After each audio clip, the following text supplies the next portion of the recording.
Mesdames et messieurs, fidèles téléspectateurs de NAR TV, la télévision de tous les regards, bienvenue dans notre émission L'œil des médias. Notre thème du jour porte sur les 5 ans de la transition au Mali. Une transition qui survient après les manifestations de la rue qui ont eu raison du pouvoir d'Ibrahima Boubacar Keïta Ibeka. Les acteurs de cette manifestation de la rue, le M5 RFP, dont la lutte a été parachevée par les hommes en uniforme. Pour en parler, nous recevons Badou Escoba. Badou Escoba et Monoko Touali, tous deux journalistes de grande expérience. Monoko Touali, bonjour. Bonjour, doyen. Badou Escoba, bonjour et bienvenue. Bonjour, doyen. Alors, nous sommes à l'an 5 de la chute d'Ibrahima Boubacar Keïta Ibeka et à l'an 5 de la transition au Mali. Que retenez-vous, Monoko Touali, de cette transition de 5 ans? Merci, doyen, de cette pertinente question qui pourrait même exiger des tonnes de documents, des tonnes même dans l'explication, parce que 5 ans, ce n'est pas rien. Mais on peut quand même se faire un feedback qui nous fait revivre ici les manifestations qui ont eu lieu dans les rues, lesquelles manifestations avaient même entraîné, même les grands hommes de Dieu, les théologiens étaient même dans les rues. On peut citer ici Imam Mamoudou Diko et Diarra qui a été ministre, il a été ministre. À ce moment, c'était des théologiens, des religieux qui ont quitté leur cercle de la théologie, donc la mosquée comme l'église, un exemple, je vais dire, et se retrouvaient donc dans la rue. Pourquoi? Parce que tout le monde ne voulait plus du pouvoir de Ibeka, pour des diverses raisons qu'ils eux-mêmes évoquaient. On a quand même aussi assisté à ce que les gens restent rigides sur leur position, surtout avec la naissance de M5RFP qui a entraîné tout le monde et qui a même eu à créer ce qu'on appelait comité stratégique, qui est piloté par des grands intellectuels, des expérimentés de la politique malienne et qui ont une culture très approfondie sur la question. Et on peut ne citer que quelques-uns. Il y avait le Premier ministre, l'ex-Premier ministre Choguel Kokala Maïga. Je crois même qu'il y avait un brillant avocat Batili, il y avait des grosses cylindrées de la Cheikh Oumar Sissoko, voilà, une tête de la grande révolution qui de mars 92. Voilà, merci. Et donc, ceux-là étaient dans les rues. On pouvait donc imaginer que c'était une bonne logique. Mais ils pouvaient donc s'opposer ici contre la philosophie de la démocratie. Parce que celui qui était mis en cause était aussi élu dans les urnes. Fallait-il attendre qu'il finisse son mandat puisqu'on était en 2020? Il n'y restait que quelques temps. Ou il fallait l'obliger à quitter. La rue a eu raison de lui. Et ce mouvement qui était inquiétant puisque les pro-Ibeka aussi avaient décidé de marcher. Alors, est-ce qu'il fallait laisser les deux tendances s'affronter pour éviter le bain de sang? J'imagine bien, l'armée prend le dessus. Et à leur discours, ils ont même dit qu'ils sont venus parachever et qu'ils ne pouvaient pas rester. Eux, c'est les hommes du terrain, les militaires, ils retourneraient.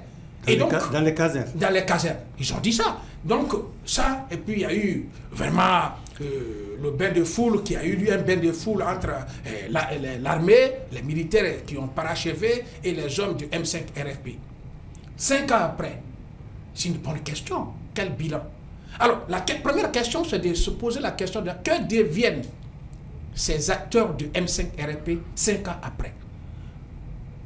Pour parler de ce bilan. Et donc, il y a deux volets qu'il faut aussi dont il faut tenir compte dans ce bilan.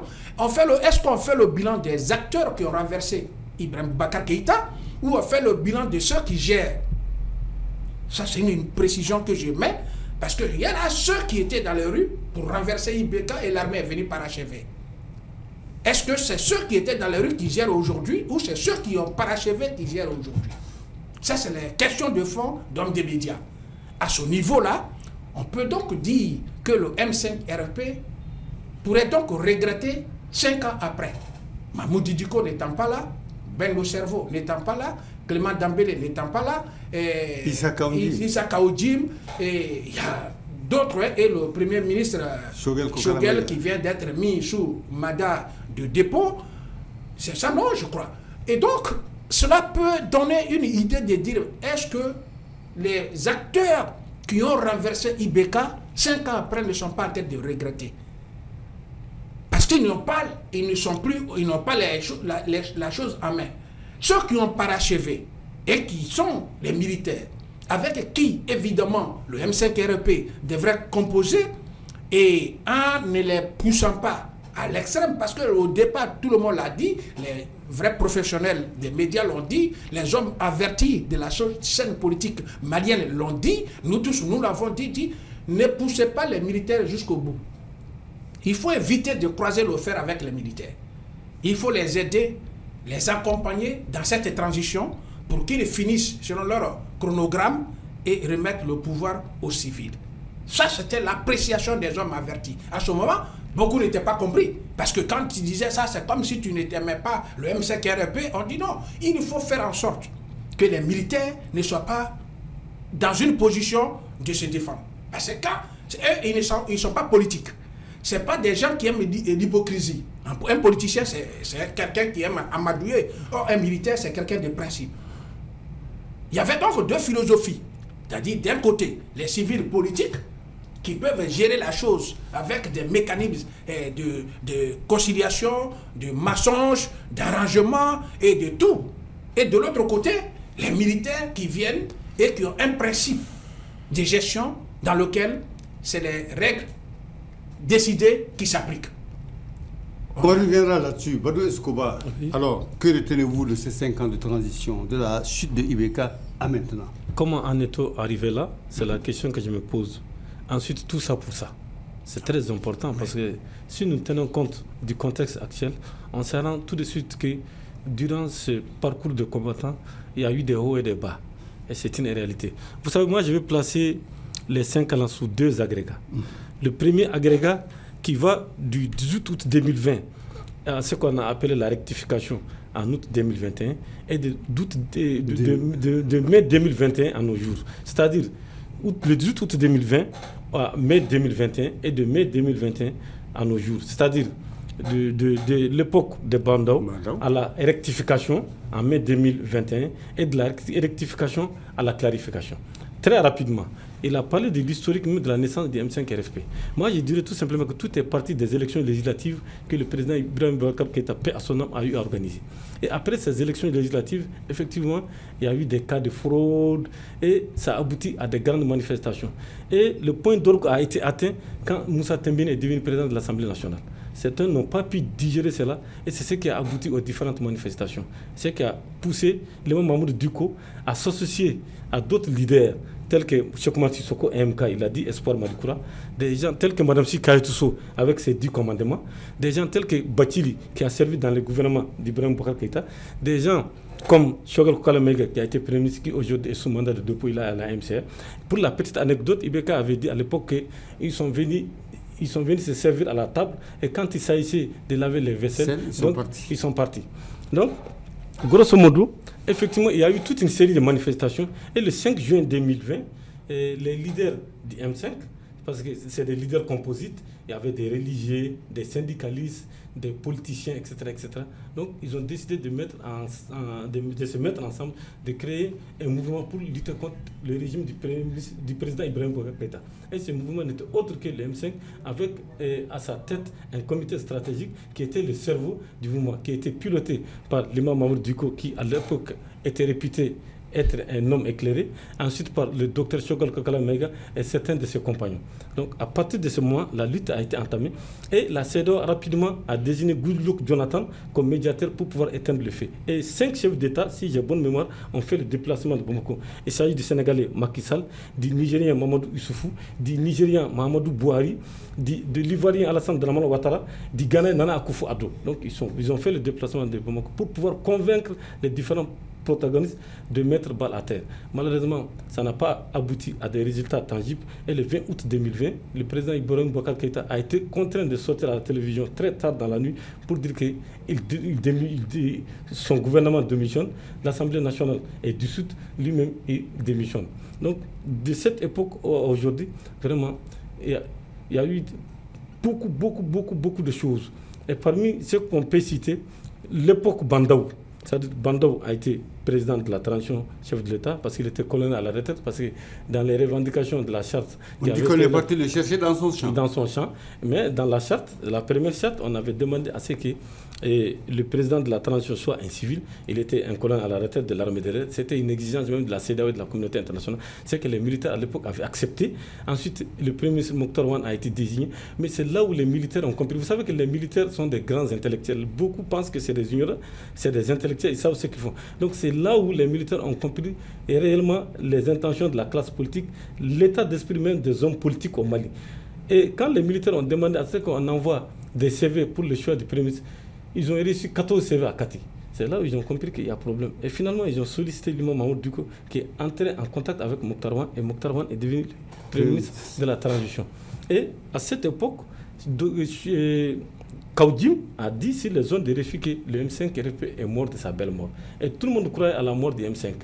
Et à cette époque, il y a des grands hommes politiques qui se sont levés pour dire non, notre lutte a été confisquée. Nous avons lutté pour l'avènement d'un Mali nouveau. Mais ce n'est pas le cas. On assiste de plus en plus à la colonisation de l'administration. Ils sont entrés en contact avec Bandaou. Bandaou également a voulu faire le ménage en procédant à un remaniement ministériel, en amenant le gouvernement Mokhtar Ouane II. Et cela a abouti à quoi? Cela a abouti au départ du général Sadio Kamara et au départ de Modibo Koté. Les militaires n'ont pas pu digérer ça. Le CNSP n'a pas pu digérer cela. Et ce qui s'est passé, c'est passé. Bandaou et Mokhtar Ouane ont été conduits à Kati, donc on les a obligés à démissionner. Et le président et le vice-président à l'époque a pris les manettes et a convoqué les notabilités, les composants de la société pour leur expliquer la gravité de la situation, pour leur faire savoir que les deux ministres qui ont quitté peuvent entraîner la division de l'armée nationale, parce que c'est des officiers supérieurs de l'armée nationale. Et finalement, la CEDEAO a convoqué Assimi à Accra. Avant de partir, il a pu prendre attache avec le M5 qui a proposé un premier ministre, le docteur Choguel Kolomega, qui s'est arrangé à faire sortir les manifestants pour pouvoir convaincre les chefs d'État qu'il s'agit d'une lutte du peuple. Ce n'est pas une lutte militaire, ce n'est pas une lutte d'un individu. Et l'aboutissement a été quoi? La mise en place d'un gouvernement de transition dirigé cette fois par un premier ministre civil. Donc on a assisté à une hiérarchie à la tête du pouvoir. Le président de la transition militaire, le premier ministre civil. Et c'est dans ce contexte que la rectification a commencé. Et donc nous avons évolué dans ce sens. Et on peut dire que d'août 2020 au jour d'aujourd'hui, il y a eu 5 gouvernements, 3 premiers ministres. Et ça, c'est déjà en 5 ans. Et apparemment, quand on fait le bilan, ce n'est pas loin du bilan d'Ibeka, parce qu'Ibeka aussi a dilué beaucoup de premiers ministres. Donc, c'est dans ce contexte que d'autres événements sont intervenus, parce que vers la fin du règne du Premier ministre Choguel Kolomega, on a vu quand même les gens sortir pour manifester, exiger son départ. Et après son départ, Abdoulaye Mega est venu. Et désormais, le régime est devenu strictement militaire. Donc, si on essaie de faire un bilan de la situation de la transition, comme je l'ai dit, d'abord sur le plan économique, sur le plan politique, sur le plan institutionnel, il y a eu beaucoup de choses. Peut-être que vous allez me donner l'opportunité de m'exprimer et d'expliquer réellement ce qui s'est passé durant ces 5 ans par rapport à ce que je viens de citer. Oui, ça c'est l'œil des médias. Vous êtes des historiens du temps, vous avez participé, vous avez assisté et vous avez regardé et vous avez relaté. Mais maintenant, Monoko Touali, quels sont les bas, les hauts et les bas de ces 5 ans de transition que vous avez vus? Oui, les hauts et les bas. Moi, je vais donc commencer par les hauts, c'est-à-dire ce qui est positif, si on peut le dire ainsi, parce qu'il y a quand même une logique sur laquelle tout le monde devrait être d'accord, c'est que l'armée est désormais équipée. Et des équipements de l'armée avaient été en son tant au niveau de ATT qu'au niveau de IBK, avaient été dénoncés. par ceux qui étaient sur le terrain, comme quoi il n'y avait pas d'équipement de renom qui pouvait permettre à faire face, même les Rangers où certaines tenues n'existaient pas. D'autres parlaient même des munitions souvent qui manquaient. Beaucoup de choses ont été dites, tant sous ATT que sous IBK. Alors, ceux qui sont venus et qui gèrent actuellement, c'est des hommes du terrain, c'est des militaires. Donc, ils sont mieux placés pour savoir où se trouve leur plaie et la penser, la corriger. À ce niveau-là, au niveau donc des équipements, au niveau de l'armement, au niveau de tout ce qui concerne le volet militaire, ça c'est vraiment une appréciation, même si nous les hommes des médias, où on ne maîtrise pas tous les contours, mais ce qu'on nous présente et qui sort, qui rentre au Mali, c'est déjà positif. Deuxième point, l'armée aussi a décidé que le Nord, qui était sous emprise, cette mentalité change, cette lecture change, elle est sur le terrain, elle se bat, elle récupère, elle a quand même accepté de se sacrifier pour que l'idée de la cession du Mali ne puisse pas prospérer. L'idée de l'Azawad ne puisse plus être prononcée. Et l'armée est restée rigide là-dessus et continue. Malheureusement, elle est face à ce qu'on appelle aujourd'hui le terrorisme à une certaine dimension, parce qu'à l'époque, on pouvait parler des bandits armés, on pouvait parler des narcotrafiquants, mais c'est le terrorisme qui est aujourd'hui en vogue. Et donc, sur ce registre-là, ils font ce qu'il faut et il y a satisfecit. Maintenant, d'autres dimensions, nos confrères le disaient tantôt, au niveau économique, au niveau social et au niveau même de l'employabilité, il y a un souci, il y a un problème. Parce qu'avec la crise énergétique que personne ne peut nier, a quand même causé beaucoup plus de tort que de bien. Parce que beaucoup de structures, même d'abord, on ne pourrait même pas parler des entreprises, mais allons simplement dans les ménages. Si les frigos ne sont pas branchés, tout ce qui y est va pourrir. Donc ça, c'est l'un des points noirs dans le bilan des 5 ans. Question d'électricité. Compte tenu de la situation, et là, permettez, je peux quand même dans le satisfecit, la dénonciation des accords militaires Mali-France. Ça, c'est aussi au bénéfice, n'est-ce pas, de la transition. Donner aussi l'amour du pays, de la patrie aux concitoyens, ça c'est aussi l'œuvre des militaires qui ont voulu que désormais le Mali soit respecté. Ça aussi c'est satisfait. Parce qu'il faut quand même donner certains détails. Ils veulent que le Mali soit respecté, le Mali ait la possibilité de choisir ses partenaires, le Mali soit respecté à tous les niveaux. Ça c'est satisfait. Maintenant dans le quotidien, parce que le citoyen, lui, il n'est pas trop au sommet, il n'est pas politique. Il veut manger, il veut justifier son quotidien. Comment il paye son loyer? Comment il paye son eau? La femme, le panier de la ménagère, il y a quoi dedans? Et à ce niveau-là, il faut être courageux de le dire, ça peine. Parce qu'aujourd'hui, il est difficile de manger normalement comme cela se fait. Prendre les 3 repas journaliers. Non, c'est difficile aujourd'hui. Ceux qui sont en location saignent pour payer régulièrement le loyer. Ça, c'est une vérité quotidienne qu'il faut savoir dire avec tout le courage que cela nécessite. Également, les entreprises, les petites et moyennes entreprises qui employaient, par contre, de cette réalité, beaucoup ont réduit le personnel. Je ne dirais pas que beaucoup ont fermé, mais avec vraiment de nuances, je dis beaucoup ont réduit le personnel. Quand on réduit le personnel, c'est que ce qui était hier n'est plus. Ça, c'est aussi cela. Peut-être un autre point satisfait. L'examen a eu lieu bien cette année, contrairement aux autres années. Le BPC et le baccalauréat ont eu lieu. Ça s'est bien passé parce qu'il y a eu 2 ans antérieurs. On n'a même pas fait 6 mois même 3 mois de cours, mais les examens avaient eu lieu. Cette année, il n'y a pas eu de perturbation, il y a tout.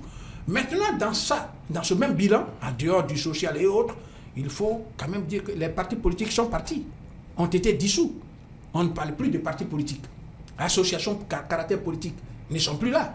Le M5-RP aussi n'existe plus. Ça aussi, ça fait partie du bilan. On n'a plus donc aujourd'hui une scène politique. Ça, c'est négatif ou positif? Elle est négative. Parce que s'il n'y a pas de scène politique, les politiques, je ne dis pas que ceux qui ont pris la décision n'ont pas leur raison. Et je ne dis pas qu'ils n'ont pas mûrement réfléchi, comme le confrère le disait, les militaires, c'est des stratèges, ils comprennent. Ils ont eu le temps, quand ils ont pris le pouvoir, d'appeler chaque entité politique. Est-ce que chaque entité qui venait parler le même langage, est-ce que les gens ne se sont pas torpillés entre eux? Est-ce qu'ils n'ont pas créé même le doute dans la tête des militaires? Parce que c'est aussi ça. C'est vous qui êtes le politique. C'est vous qui gérez le pays. Nous venons d'arriver, nous ne nous connaissons pas.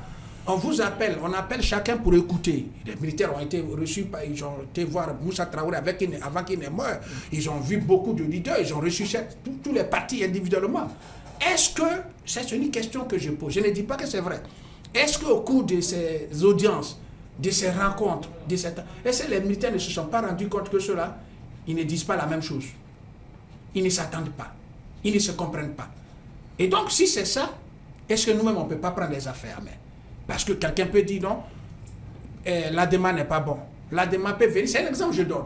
Sinid n'est pas bon. Les gens de Sinid viennent et disent non, c'est l'ADP qui n'est pas bon. L'ADP, Baliba va venir, l'autre n'est pas bon. Finalement, qui est bon? Et donc, si tout le monde n'est pas bon, on va s'assumer. Et si on va s'assumer, et donc ça c'est un premier point qui est très important, et je crois que c'est ce qui devrait même amener à ce que l'idée de mettre entre parenthèses l'existence des mouvements politiques, ça doit être ça.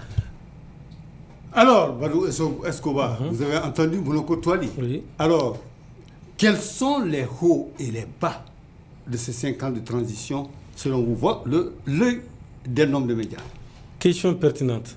D'abord, je commencerai par dire qu'il faut reconnaître que le 20 août, l'armée a fait preuve de professionnalisme. Et au nom de la fraternité éternelle, la fraternité qui lie les Maliens, elle est intervenue pour déposer Ibeka dans le calme.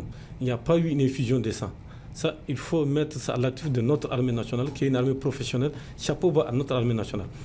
Et par rapport à la transition, je vais retenir 2 points essentiels avant de rentrer dans les détails. Il y a eu les assises nationales de la refondation pour définir les itinéraires du Mali nouveau. Il y a eu le dialogue intermalien dont l'aboutissement a été la rédaction d'une charte qui a été remise au président de la transition, chef de l'État, le général Assimi Goïta, par celui qui a organisé le dialogue intermalien, l'ancien Premier ministre Ousmane Maïga. C'est très important de le souligner. Sur le plan sécuritaire, il faut reconnaître que beaucoup a été fait. Parce qu'à partir de 2021, avec le discours phare que l'ex-Premier ministre a eu à tenir à l'Assemblée générale des Nations Unies pour dire que la France a abandonné le Mali en plein vol. Donc ça a commencé avec une ère nouvelle. Une ère nouvelle qui a été marquée par la coopération avec la Grande Russie. Donc avec les Russes, on a obtenu du matériel adapté, on a obtenu des instructeurs militaires pour former notre armée nationale. Et les résultats sur le terrain sont visibles, même s'il y a des tâches noires qu'il faut préciser autour de ces plateaux-là. Il y a beaucoup à faire. Le deuxième aspect, parce que j'inclus la politique aussi dans le domaine sécuritaire, on a assisté au départ de l'ambassadeur de la France au Mali, Joël Maire, a été considéré comme persona non grata, obligé de quitter le Mali. Le représentant de la CEDEAO a été obligé de quitter le Mali. Ensuite, les autorités de la transition ont tout mis en œuvre pour que l'administration, Barkhane et Cap Sahel et ITEM puissent faire leurs valises et évacuer le Mali. Ça, c'est un acquis très important qu'il faudrait souligner. Et la dénonciation des accords de défense avec Paris, il l'a dit. Ensuite, il y avait eu 11 points d'accords qui ont été signés. C'est des accords économiques qui avaient été signés avec la France. Ces accords économiques ont été dénoncés et les contrats ont été résiliés. Tout ça, c'est à l'actif de la transition. Bon, et toujours sur le plan politique, il y a quand même eu des couacs. Par exemple, par rapport à la liberté d'expression, par rapport à la liberté d'opinion et par rapport à la dissolution des partis politiques. Ils ont commencé par la charte, ensuite le président a dissous les partis politiques par décret. Avant cela, il y a eu la suspension des activités des partis politiques. Or, les assises nationales de la refondation ont reconnu l'existence des partis politiques. Et ce sont les assises nationales de la refondation qui ont recommandé l'organisation d'un référendum. Et le référendum a connu son épilogue le 22 juillet 2023 avec la nouvelle constitution qui intègre le Mali, je crois, dans la 4e République. Et dans cette constitution, on parle de multipartisme intégral. Or, qui dit multipartisme intégral dit parti politique. Donc, sur ce plan-là, il faut reconnaître qu'il y a du chemin à faire. Parce que, à ma connaissance, on est dans un état démocratique jusqu'à preuve du contraire. Maintenant, par rapport à la lutte contre la corruption, je suis resté sur ma fin. Parce que le procureur Timbo est sorti à la télévision il n'y a pas longtemps pour dire qu'entre 2021 et 2024, 4 ministres ont détourné 20 milliards de francs CFA. Où en est-on avec cette situation? Il faut qu'on en parle. Et on a assisté aussi à l'arrestation quand même d'un certain nombre de leaders politiques, d'un certain nombre de leaders d'opinion. Je vais parler de 11 politiciens qui avaient été incarcérés à un moment donné et qui ont été relâchés. Je vais parler du cas de Rose Poivron, je vais parler du cas de Arasbat. Je n'aime pas rentrer dans certains détails parce que je ne suis pas un praticien du droit. Je ne suis pas un homme de droit. Je ne peux pas dire le droit autour de ce plateau. Comme il est très utile de le rappeler. Et au-delà de cela, par rapport à l'organisation des concours, il faut reconnaître qu'il y a eu le maximum de transparence, surtout par rapport à l'organisation des concours de la magistrature. Et par rapport aux autres concours, même les concours qui ont été entachés de fraude, on a été obligé de reprendre ces concours-là. Et par rapport à la tenue des examens, il y a eu une certaine moralisation par rapport à la tenue du DEF, à la tenue du BAC, à la tenue du BSP, du BPC, vous l'avez rappelé. Donc ça, c'est des éléments qu'il faut mettre à l'actif de la transition. Mais une transition aussi a besoin de cohésion sociale. Pour que cette transition soit une réussite, je la rappelle autour de ce plateau, il faut que tous les Maliens se retrouvent dans le même panier. C'est très important. L'objectif premier de la transition, c'était ça au départ. C'est-à-dire rassembler tous les Maliens sur une même voie. C'est vrai qu'avec la transition, l'accord d'Alger a été dénoncé. C'est très, le processus ici de l'accord d'Alger a été dénoncé. C'est très important parce que cet accord-là parlait même de la division du Mali. Une armée reconstituée, etc. Ça signifie 2 armées, 2 territoires. Donc il faut mettre tout ça à l'actif de nos braves militaires et de la transition. C'est très important. Mais comme je l'ai dit, aucune œuvre humaine n'est parfaite. Il y a des chemins à faire parce qu'il y a des couacs qu'il faut corriger. Il y a beaucoup d'éléments qu'il faut corriger pour que nous ne puissions pas connaître ce que nous avons connu avant. D'ailleurs, l'autre jour, j'ai vu à la télévision le ministre de la Sécurité intérieure de la Protection civile sortir un certain nombre de militaires et il a clairement dit que dans un communiqué qu'ils sont impliqués dans des tentatives de déstabilisation. Ça nous a fait peur parce que l'armée c'est la grande miette, nous sommes des citoyens. Notre armée nationale est engagée dans une vaste offensive militaire contre les groupes terroristes et il s'agit de l'opération Dougou Koloko, de l'opération Maliko. Donc pour que ces opérations ne puissent pas être remises en cause, je crois que nous souhaitons qu'au sein de notre armée nationale, qu'il y ait une certaine cohésion pour que le boulot puisse continuer, pour qu'au finish, le Mali retrouve le chemin de la paix. Revenons, Monoko Touali, au M5 RFP qui a mené une lutte. Est-ce qu'il y a eu des actions qui n'ont pas fonctionné ou qu'il fallait corriger au sein du M5 RFP? Oui, mais le M5 RFP, c'est d'abord c'est de là que j'ai dit, qu'est-ce qu'ils sont devenus? C'était la question que je posais. Est-ce qu'ils avaient fait un saut dans l'inconnu? Est-ce qu'ils n'avaient pas pensé après IBK? Parce qu'on se rend compte qu'on a comme si l'impression qu'après la chute d'IBK, le M5 RFP est perdu. Puisque, après que les militaires aient demandé, c'est encore là, il faut mettre ça à leur actif, dans l'esprit de la cohésion, proposez-nous un premier ministre. Les militaires n'ont pas choisi un premier ministre parce qu'à ce moment, ils avaient tous les pouvoirs pour dire non, on nomme notre premier ministre, on choisit X. Mais ils ont dit non, comme c'est vous qui étiez dans les rues, proposez-moi un premier ministre. Le premier ministre, Choguel Kokala Maïga, donc officiellement, qui est retenu. Quelques semaines après, il y a dissension, malentendu entre Choguel et ses frères, ses amis, ses camarades de la rue. Madame Souk Kadiatoucho, Cheikh Oumar Sissoko, Koniba Sidibé, et des ténors, et l'autre, Modibo Sidibé. Même lors d'une de leurs conférences à la maison de la presse, j'avais eu le courage de leur poser cette question. Je dis, mais est-ce qu'aujourd'hui, vous ne vous entendez pas? Parce qu'on avait créé M5, nouveau... Malikoura, M5 Malikoura. Ce jour-là, j'ai posé la question de savoir, mais est-ce que vous n'êtes pas en train de regretter? Est-ce que vous ne pouvez pas demander pardon à tous les Maliens?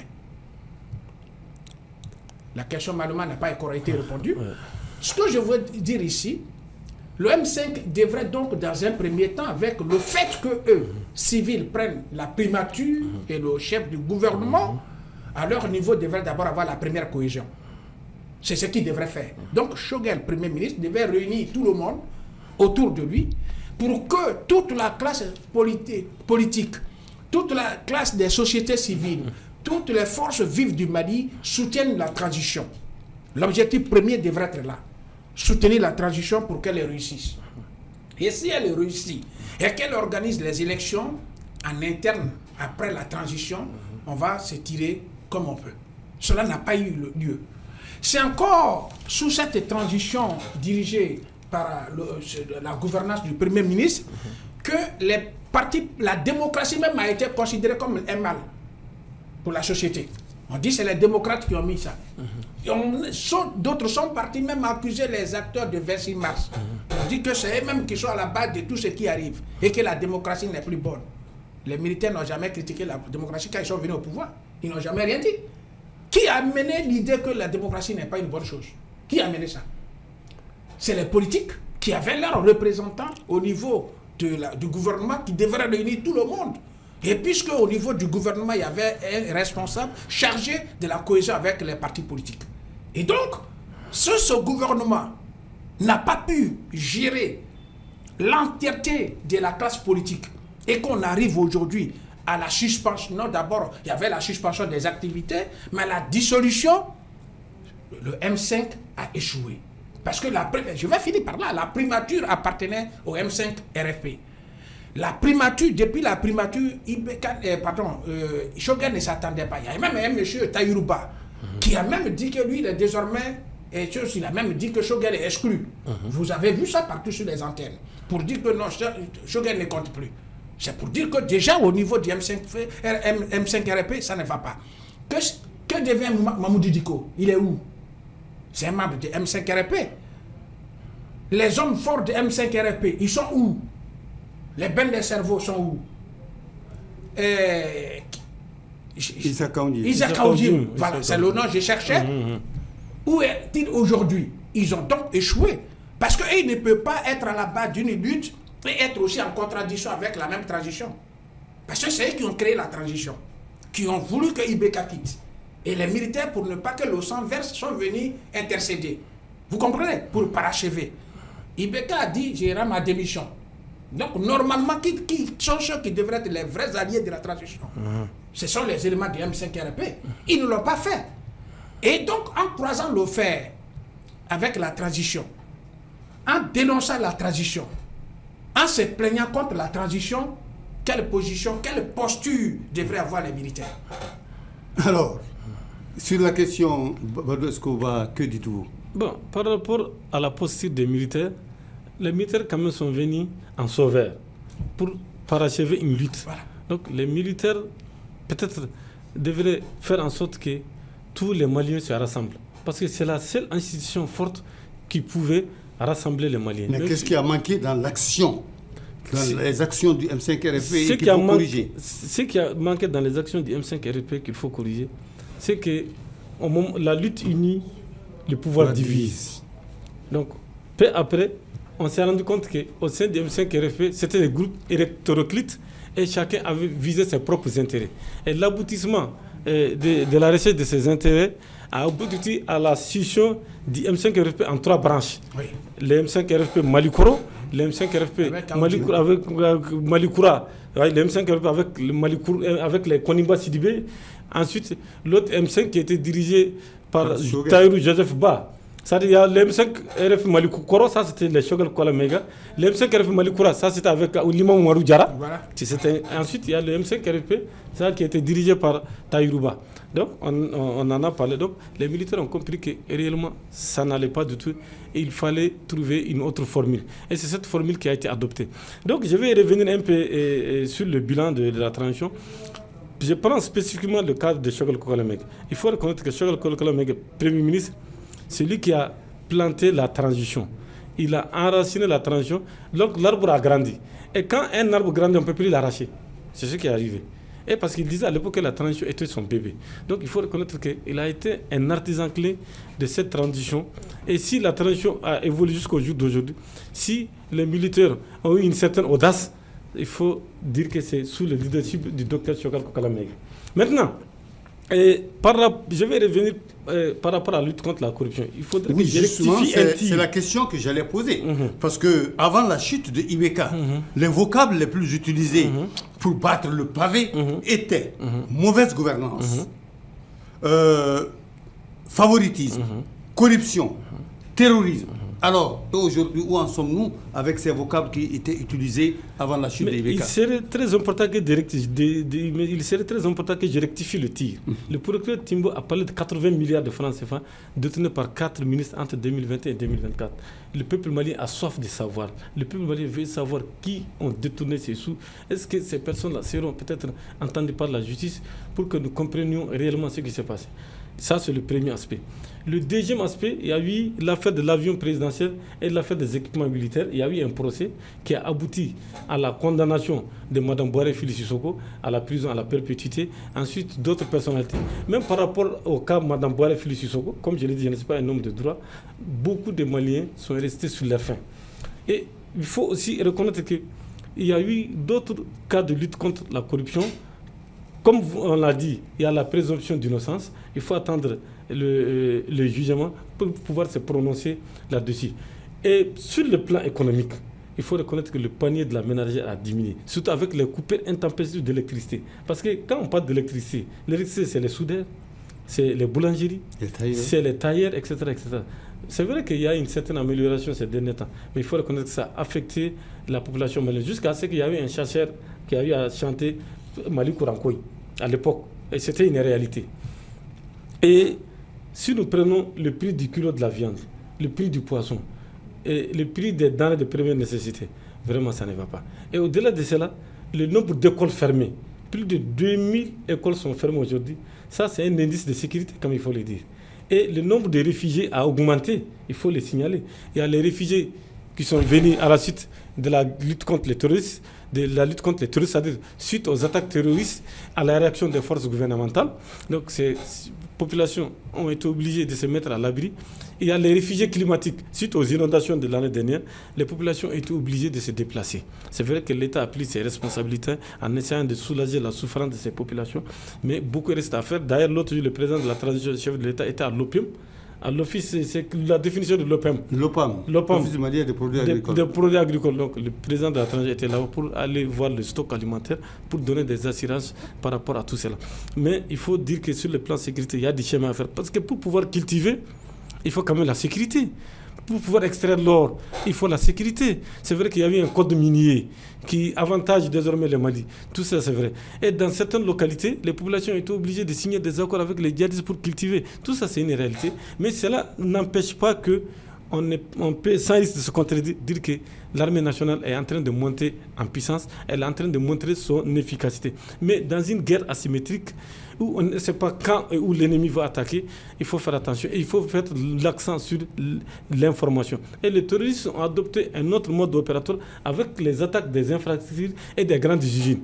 On a vu Bewani, on a vu Seribala, on a vu Dougabougou, on a vu dans le cercle de Bafoulavé l'attaque de l'usine Son qui appartient à Ibrahim Diawara, qui a entraîné des dommages collatéraux à hauteur de 30 milliards de francs CFA.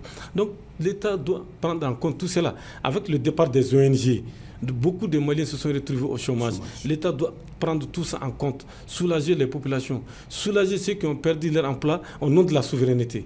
Et jusqu'à preuve du contraire, je n'ai pas connaissance qu'il y a un fonds spécial qui a été alloué pour pouvoir soulager ces braves personnes. C'est vrai qu'il y a eu le fonds de souveraineté qui a été mis en place pour aider l'armée et aider d'autres secteurs clés comme les secteurs énergétiques. Tout ça, c'est vrai, ça, l'actif de la transition, mais il y a des chemins à faire. Et je crois que la transition doit être en mesure de rassembler les Maliens pour qu'on finisse, le Mali puisse déboucher sur des élections crédibles, transparentes, acceptées par tous. Oui, mais Badou Askoba, vous n'avez pas encore répondu à la question par rapport à la mauvaise gouvernance. Les mots les plus usités avant la chute de Ibeka, c'était mauvaise gouvernance, favoritisme, corruption, terrorisme. Où en sommes-nous avec 5 ans de transition, est-ce que ça a changé? Pour être clair et précis, pour ne pas faire un jeu, pour être clair et précis, par rapport à la lutte contre la corruption, je l'ai dit, il y a des chemins à faire.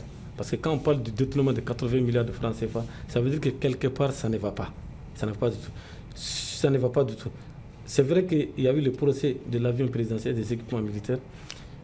C'est une réalité. L'autre aspect, sur le plan sécuritaire, je l'ai dit autour de cette table, beaucoup a été fait. Mais quand on fait le décompte, avant la chute d'Ibeka, il y avait moins de 1000 écoles qui étaient fermées. Mais du départ d'Ibeka au jour d'aujourd'hui, plus de 2000 écoles sont fermées. Je parle sous le contrôle d'un membre du CNT, Minkro Kane. Il a souligné au CNT, il a dit que c'est un indice de sécurité. Le déplacement en grand nombre des populations, ça continue, c'est une réalité. Les attaques continuent. Même hier, il y a eu des attaques à Kassela, il y a eu des attaques à Djabali, il y a eu des attaques à Farabougou. Donc c'est la preuve que jusqu'à présent, il y a des chemins à parcourir. Maintenant, toujours par rapport à la gouvernance, par exemple, si vous prenez les équipements militaires, certains ont été jugés pour l'affaire des équipements militaires. Par rapport à la gestion des équipements militaires, c'est l'Omerta. La question militaire est gérée de façon opaque. Et on nous dit que c'est la grande miette, qu'on ne doit pas être au courant des montants qu'on déploie pour pouvoir équiper notre armée. Alors, Monoko Touali, que dites-vous par rapport à ces mots qui étaient usités avant la chute d'Ibeka, parce qu'on trouvait qu'Ibeka, c'était la mauvaise gouvernance, le favoritisme, la corruption et encore le grand banditisme, le grand terrorisme. Oui, mais est-ce que ça a changé? Non, j'ai dit, et je le répète, j'ai dit, parce qu'il faut faire très attention. Il y a la transition politique qui gère la politique et il y a l'armée malienne. Parce qu'en fait, même un civil pouvait être au pouvoir et l'armée devrait être là. Donc, il ne faut pas... Enfin, moi, je suis très prudent à ce niveau-là. Je ne vais pas faire une confusion. L'armée est régalienne et elle joue pleinement son rôle. Ça, qu'elle soit dirigée par militaire ou par civil, l'armée malienne s'est toujours battue. Et elle continue de saigner. Elle prouvait qu'elle est là. Et évidemment, avec les équipements qui sont là, je dis, sur le terrain, la lutte continue. Mais à ce niveau, il faut être clair là-dessus. D'abord, le Mali, c'est un vaste territoire. Le Mali fait 4 fois la Côte d'Ivoire. C'est vaste comme territoire. Il faut trouver des moyens. Il faut trouver le nombre, même les militaires, le nombre, est-ce que le nombre couvre tout le territoire? Donc, on ne peut pas les en vouloir. Et surtout que la crise, elle n'est pas... normale, elle n'est pas classique, elle est asymétrique. Donc on ne peut pas maîtriser le poseur de bombes. Maintenant, quant à la corruption, il faut quand même comprendre que le chef d'État, toutes les fois qu'il est sorti, il dit il y a la séparation des pouvoirs, il y a ce qui relève de la justice, qui peut poursuivre, et ce qui est de la politique. Et il a toujours eu ce courage de le dire. Maintenant, est-ce que dans la pratique, parce qu'à un moment donné, on avait dit qu'il y a des citernes qui avaient disparu. Est-ce qu'on a retrouvé ces citernes-là? Où en sommes-nous? Vous comprenez? La question est là. Et donc, aussi, au niveau de quand on suspend tous les partis politiques, toutes les associations politiques, c'est comme si on a carrément remis encore la démocratie elle-même. Parce que s'il n'y a pas d'opinion contradictoire, on ne peut pas gérer normalement une nation. Parce qu'il faut aussi que les gens dénoncent. Et ceux qui dénoncent ne sont pas forcément des ennemis. On dénonce pour aider le pouvoir à corriger ce qui peut être corrigé. Et donc, c'est à ce niveau aussi qu'au niveau communicationnel, à un niveau, il y a un problème à ce niveau-là. Parce que la communication qui circule aujourd'hui a mis à mal une philosophie selon laquelle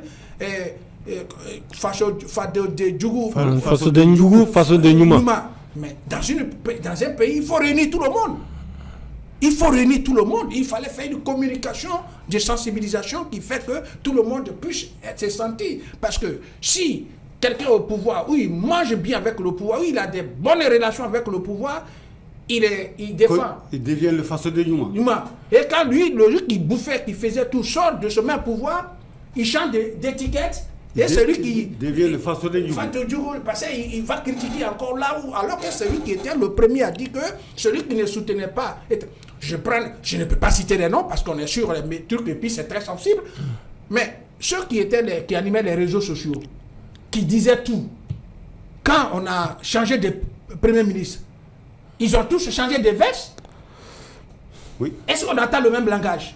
C'est pourquoi il faut aider, comme vous l'avez dit, et la question est pertinente, à ce qu'on travaille à la cohésion. On travaille à ce que chaque citoyen doit aimer son pays. Et je suis sûr que tout le monde aime le Mali. Et chacun a sa façon de l'apprécier. Maintenant, s'il faut dire celui-là est 5e colonne, 8e colonne, 6e colonne, quand ça arrange, et quand ça ne les arrange pas, ils ne sont plus colonnes, c'est compliqué. Et donc, je dis, il faut aider ce pays qui a besoin d'être aidé à la cohésion. Et il faut peut-être voir à court terme comment ramener les partis politiques sur la scène. C'est mon point de vue, je peux me tromper. Parce que quand on a les enjeux politiques, on a les contradicteurs, on a ceux qui peuvent aider, et il faut un contre-pouvoir, on a la chance de mieux gérer. Parce que si on va dans ce cadre où on n'a pas les contre-pouvoirs, où on n'a pas ceux qui peuvent aussi apporter une opinion contradictoire, on a déjà parlé des 5 ans. Et après les 5 ans, on va où? Justement, c'est ce qui m'amène à la question que je vais poser tout de suite. Parce que il y a des gens qui disent que la transition, c'est pour un court temps, et la transition, aujourd'hui, nous sommes à 5 ans. Et alors, en tant que journaliste Badou Escobar, que pensez-vous de ceux qui disent que la transition s'éternise? Non, par rapport à ceux qui disent que la transition s'éternise, la prolongation de la transition, ça date d'hier. Parce que suite aux assises nationales de la refondation, on avait fixé un certain nombre d'années et la CEDEAO n'était pas d'accord. Et les autorités à l'époque ont mobilisé le peuple malien. Et le 14 janvier 2022 a été la journée de la souveraineté. Plus de 4 millions de Maliens sont sortis pour dire non au délai proposé par la CEDEAO ou au délai imposé par la CEDEAO et l'Union africaine. À l'époque, d'ailleurs, les chefs traditionnels d'Afrique ont fait le déplacement de Bamako pour venir rassurer nos autorités. Le premier ministre de l'époque, Shogol Kolamega, les a rencontrés à la primature. Ce jour-là, j'étais là-bas. Ils ont dit beaucoup de choses. Ils ont même apprécié le Mali par rapport à la décision du Mali de devenir désormais un État souverain. Parce que le Mali a opté pour la défense, le développement et la démocratie, je crois, si j'ai bonne mémoire. Et le président de la transition à l'époque avait dit que c'est le Mali qui doit faire les choix. On ne doit pas en imposer au Mali. Et c'est le Mali qui doit proposer, ses partenaires. Et c'est le Mali qui doit choisir ses partenaires. Donc les partenaires, quand ils viennent, ils ne pourront plus en imposer au peuple malien. Ça, c'était des actes. Maintenant, par rapport à la durée de la transition, pour ne pas faire hors-sujet, ces derniers temps, on parle de plus en plus de 5 ans, parce qu'on a déjà bouffé 5 ans. Donc, on dit que le président de la transition peut faire encore 5 ans. Et renouvelable. Et on parle même de parler de président de la République et non président de la transition. Donc, deuxième président de la République. Donc, c'est une façon pour le Mali qui fait deuxième partie de l'AES, des États de la Confédération du Sahel, de marcher sur les pas du Burkina et du Niger, si je le pense ainsi. Mais je vais encore revenir au problème de la liberté d'expression, si vous me permettez. Il faut reconnaître que dans l'espace AES, en matière de liberté d'expression, il y a des problèmes. Je ne vais pas rentrer dans certains détails pour qu'on ne dise pas outrage à chef d'État. Par exemple, récemment, notre confrère Alfonsani Togo du journal Canada de la Venise en a fait les frais. Et d'autres journalistes comme Seydou Oumar Traoré sont encore incarcérés. Et au-delà du Mali, au Niger, il y a Kamil Moussa Tiangari, qui est un grand syndicaliste, qui est en prison, à la prison de Felengue. Les syndicats de magistrats ont été dissous. Est-ce que ça va se passer au Mali? Est-ce que ça va se passer au Burkina? Parce qu'au Burkina, quand même, le président de la transition, Ibrahim Traoré, a eu l'ingénieuse idée d'envoyer au front toutes les voix discordantes. Parmi, il y a des journalistes, il y a des magistrats, il y a des leaders politiques. Bon, tout ça, c'est une réalité. Mais comme je l'ai dit, au tout début de la transition, on a parlé de souveraineté, on a parlé de redonner au Mali une autre image. Vous l'avez dit, sur le plan sécuritaire, il faut reconnaître que le Mali fait 1 241 238 km². Le Mali dépasse la Côte d'Ivoire, la Sierra Leone, le Burkina Faso, le Libéria est réuni Ça, c'est une vérité. Donc, là, on ne peut pas en vouloir aux militaires parce qu'ils font de leur mieux. Le maillage territorial n'est pas facile parce que nos frontières sont poreuses. Vous partez du côté de la Mauritanie, du côté de l'Algérie, et réellement, il y a des difficultés. Du côté guinéen, les Guinéens ont pris les dispositions nécessaires et l'armée sénégalaise a été placée récemment en état d'alerte depuis qu'il y a eu l'attaque de Diboli. Donc, il faut dire qu'au-delà de tout ce que nous avons dit autour de cette table, il faut une synergie d'actions pour lutter contre le terrorisme. C'est pourquoi j'ai dit que le Mali doit entretenir de bonnes relations avec tous ses voisins, avec tous les partenaires. Parce que la lutte contre le terrorisme, ce serait une guerre longue et populaire. Et c'est une guerre qui va demander beaucoup de moyens. Et le terrorisme est un phénomène transnational. C'est un phénomène transnational. Oui. Donc c'est pourquoi il risque de collaborer avec tout le monde. Oui. Alors, Monoko Touali, quand on dit que ceux qui disent que la transition s'éternise, vous, en tant que journaliste, quelle est votre appréciation? Enfin, moi, la transition, elle a quand même une définition. Quand on prend les dictionnaires, sauf si on modifie les dictionnaires. Quand on aime ou qu'on n'aime pas, mais quand même, il y a des définitions. Quand tu prends le littré, tu prends la rousse ou bien tu prends le Robert, il y a quand même des définitions qu'on ne peut pas aujourd'hui balayer du revers de la main. Une transition, c'est une période quand même bien définie. Et là, je dis encore une fois de plus, les militaires qui sont au pouvoir, je les salue, parce qu'au départ, on n'est pas de 16 mois, je crois. 16 mois avec Bandao, 18 mois, pardon. Avec Bandao. Après Bandao, la négociation devrait être sur 24 mois, je crois, avec le chronogramme qui avait même été dit qu'il devrait être respecté. Mais si on a changé, je pense que les politiques du M5RP sont responsables de tout ce qui arrive au Mali. Il faut être courageux de le dire. Parce que c'est eux qui ont mis quelqu'un à la primature. Et c'est la primature qui gère tout le gouvernement, c'est-à-dire chef du gouvernement, qui doit faire en sorte que les politiques soient impliqués pour encourager la transition à respecter les délais. Je dis une chose qui est très importante. Quand la CEDEAO est venue, tout le monde entier a condamné la CEDEAO. Vous savez trop pourquoi? Je suis l'un de ceux aussi qui est condamné la CEDEAO. On a dit que la CEDEAO peut condamner même les dirigeants maliens. Nous, on n'a pas de problème. Mais mettre votre embargo sur les peuples africains, là, nous, on n'est pas d'accord. Que c'est la CEDEAO, CEDEAO des peuples. Si entre vous, au sommet, vous condamnez là-bas, ça, c'est entre vous. Vous comprenez ce que je veux dire? Et donc, si de 24 mois, on sort des assises et on propose 5 ans, tout en sachant que même au niveau de la constitution du Mali dit quoi par rapport à la transition? La constitution même dit quoi? De courte durée. De courte durée. Donc, il y a des débats, de mon point de vue, qui ne méritent pas d'être posés. C'est-à-dire des questions qui ne méritent pas d'être posées parce que John Kouda, il y a eu une négociation pour que son mandat soit prolongé. Sinon, la constitution, si j'ai bonne mémoire, si je ne me trompe pas, de 45 à 90 jours. De 45 à 90 jours, une transition. Donc, si on dit maintenant la transition à 50 ans, 20 ans, 60 ans, ne rendez pas les militaires coupables. Comment se sont-ils comportés? C'est-à-dire ceux qui animaient politiquement, les militaires ne sont pas politiques. Ceux qui animaient la politique, comment se sont-ils comportés afin que les militaires acceptent de rester? C'est le vrai débat. Quand on dit non, les assises ont dit, mais qui étaient les animateurs des assises? C'est les militants des partis politiques, c'est des citoyens lambda qui se sont retrouvés. Donc, s'ils doivent donner 5 ans, il ne faudrait pas accuser celui à qui on attribue les 5 ans. Celui qui lui a attribué les 5 ans, c'est lui qui doit être responsable. Et donc, dans ma tête, c'est comme si ils ont mis les militaires en haut d'un arbre et ils veulent le scier. Puisque ceux qui acceptaient le principe de la durée de la transition, ils savaient que la transition et la durée, ça ne peut pas aller.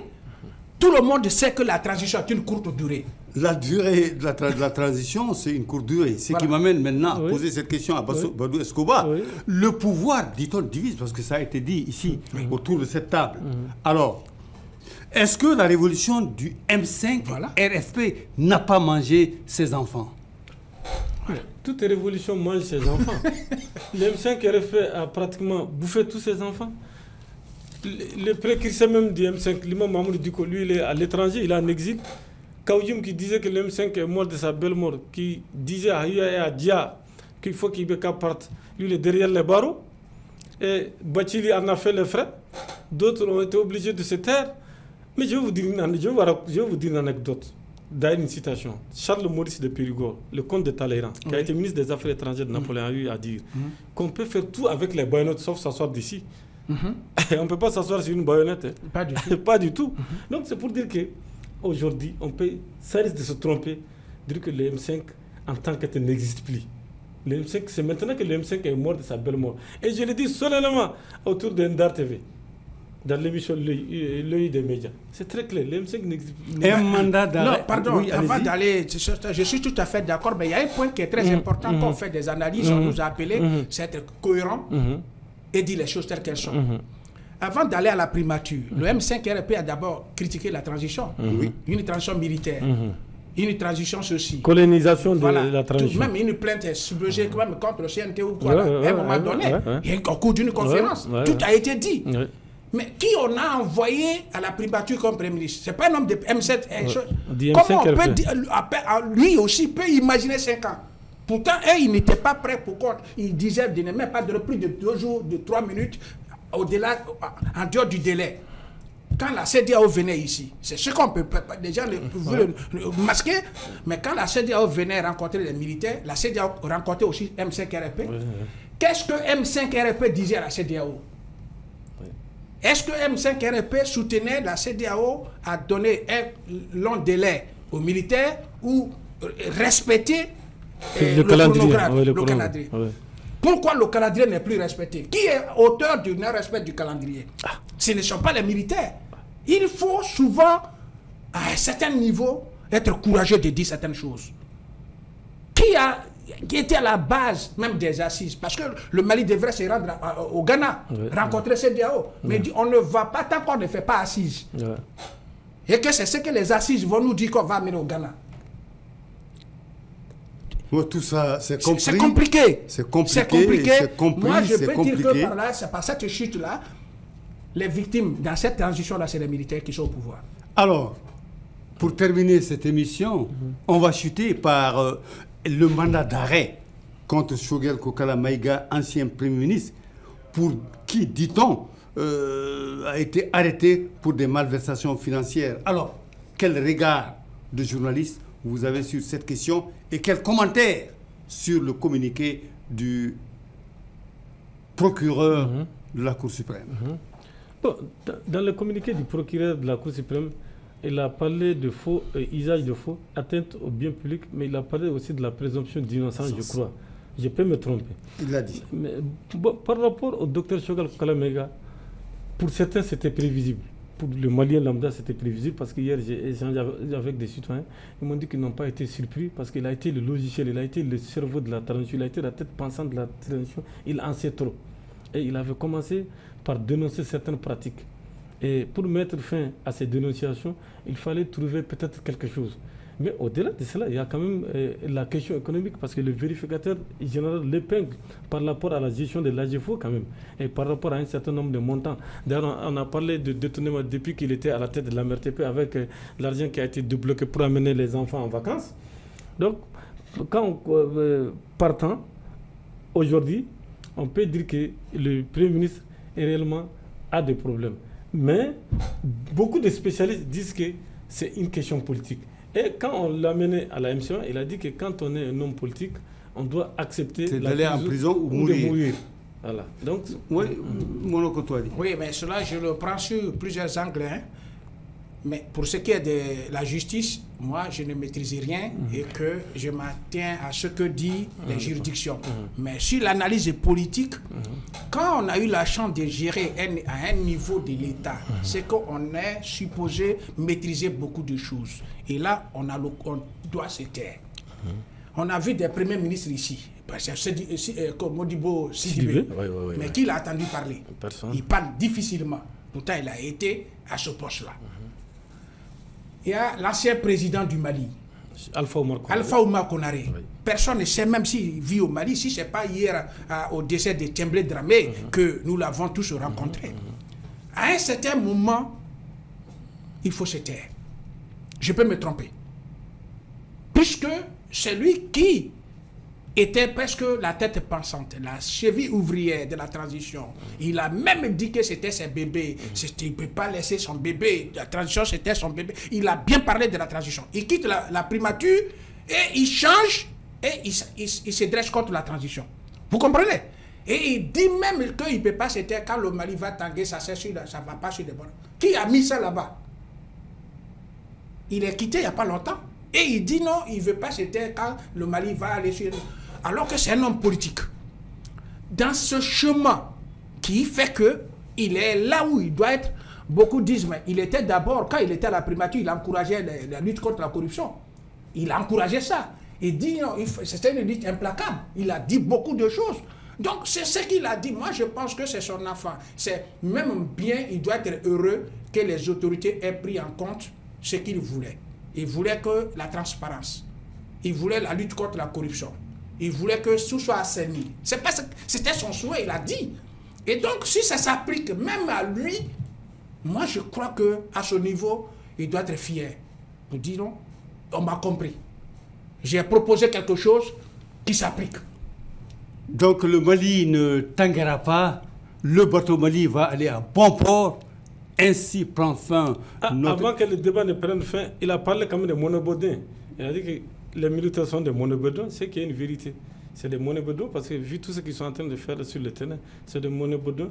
Mais nous osons espérer que la justice va faire bien son travail. Et nous avons confiance à la justice, nous avons foi à la justice pour que nous puissions savoir réellement ce qui s'est passé ou ce qui est en train de se passer. Je vais tordre aussi coup. Hein. Oui, vas-y, mais moi je vais tordre. Pour terminer, oui. Je ne sais pas si la phrase ici à notre plateau, il y a Jean-Pierre Chevènement qui a dit qu'un ministre a démissionne ou ça ferme sa gueule. C'est bien ça, non? C'est ça, normalement. Oui, toutes mes excuses, mais je voulais ici, pendant que nous y sommes, dire encore une fois de plus que le Mali doit être fier de son armée. Ouais. Tout Africain digne de son nom doit être fier de l'armée malienne. Parce que c'est des humains comme nous qui ont décidé de s'engager et de se sacrifier pour notre propre cause. C'est en cela que je dis souvent, quand on fait des analyses politiques, il ne faut pas mélanger le politique et les FAMA, qui n'ont rien à voir avec quoi que ce soit. Ils se battent pour notre sécurité, ils se battent pour l'intérêt de la nation, et ce rôle régalien, ils y sont. Et c'est en cela qu'une fois de plus, je les encourage, et je m'incline devant la mémoire de plusieurs disparus dans ce sens-là, et mes encouragements aux familles endeuillées et aux blessés. Il ne faut pas mélanger la chèvre et les choux, comme vous l'avez dit. Oui. Notre armée, c'est une armée nationale. C'est notre armée nationale. Elle est en train de se battre pour nous. Elle fait d'énormes sacrifices. Et reconnaissons ces sacrifices-là. Effectivement, moi aussi, je m'incline pieusement à la mémoire des victimes, que ce soit civiles ou militaires. Et la nation est reconnaissante, la patrie est reconnaissante, va leur rendre hommage et un hommage éternel. Nous sommes tous fiers de notre armée, les FAMA, et nous les accompagnons et nous les félicitons pour leur envol. Et donc c'est ce qui met fin à notre émission Monokotoli. Merci d'avoir accepté notre invitation. Mais moi qui suis très très heureux que le grand frère ait pensé à moi et très content de rencontrer encore une fois de plus Badou qui ne tarit pas de connaissances et on apprend beaucoup avec lui. Merci Badou Askoba. Merci au grand Monokotoli. J'apprends aussi beaucoup auprès de lui. Et merci au doyen, ça c'est le grand doyen, c'est notre parapluie. Ouais. Lui c'est le centre du savoir, c'est le centre de la connaissance. Merci. Merci beaucoup.